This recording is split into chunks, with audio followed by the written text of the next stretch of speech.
Imagine you're on the dark side of the moon. You're thousands of miles from home, in total silence. And then this happens. In 1969, these three men, Stafford, Young, and Cernan, flew the Apollo 10 mission. Everything was going perfectly. They were orbiting the lunar far side, completely cut off from any radio signal from Earth. They were officially alone. Suddenly, they heard this weird whistling.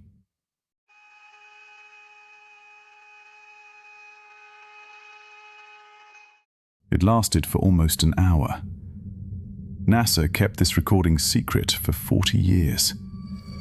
What do you think? Are we really alone in space?